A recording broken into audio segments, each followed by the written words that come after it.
10 ఏళ్లు పరిపాలించిన వారు సెక్రటేరియట్లో తెలంగాణ తల్లి విగ్రహం ఏర్పాటు చేయడం మర్చిపోయారని సీఎం రేవంత్ రెడ్డి విమర్శించారు. గడిగా మారిన ప్రగతి భవన్ ని ప్రజాభవన్ గా మార్చామన్నారు. ఇక అంబేద్కర్ సచివాలయ ప్రాంగణంలో తెలంగాణ తల్లి విగ్రహం ఏర్పాటుకు మంత్రి వెంకటరెడ్డి పలువురు నాయకులతో కలిసి సీఎం రేవంత్ రెడ్డి భూమి పూజ చేశారు. తెలంగాణ తల్లి విగ్రహ ఏర్పాటుకు భూమి పూజ చేయడం సంతోషంగా ఉందన్నారు.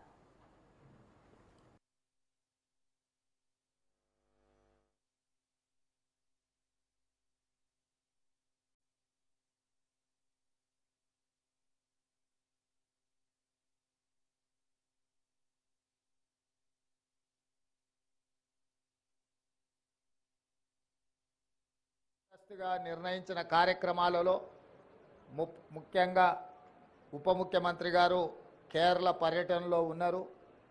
మిగతా మంత్రివర్యులు కూడా ఇతర కార్యక్రమాలలో ముందే వాళ్ళ కార్యక్రమాలు నిర్ధారించడం వల్ల పెద్ద ఎత్తున ఈ కార్యక్రమాన్ని ప్రభుత్వం ఏర్పాటు చేయలేకపోయింది. ఏది ఏమైనా సంకల్పం పట్టుదల ఉంటే ఏది అసాధ్యం కాదు అని తెలంగాణ ఉద్యమకారులు తెలంగాణ ఉద్యమాన్ని తెలంగాణ రాష్ట్ర సాధనను నిరూపించారు.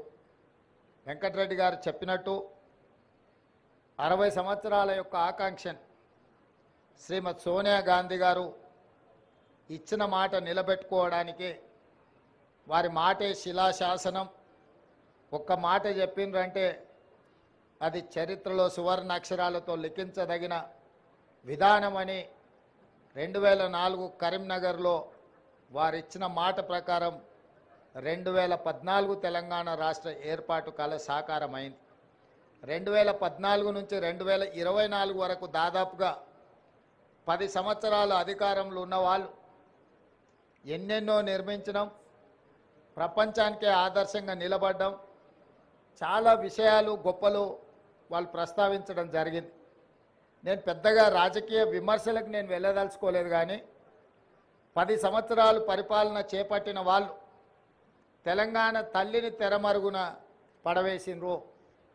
ఎందుకంటే తెలంగాణ తల్లి కంటే కూడా వారే ప్రాధాన్యత, వారే తెలంగాణకు సర్వం, నేనే తెలంగాణ, తెలంగాణనే నేను అనే విధంగా గత పాలకులు వ్యవహరించిండ్రు. ఆ విధానానికి కాంగ్రెస్ పార్టీ, ప్రజలెన్నుకున్న ప్రభుత్వం, ప్రజాపాలన ఆ పాత విధానాలకు విరుద్ధం.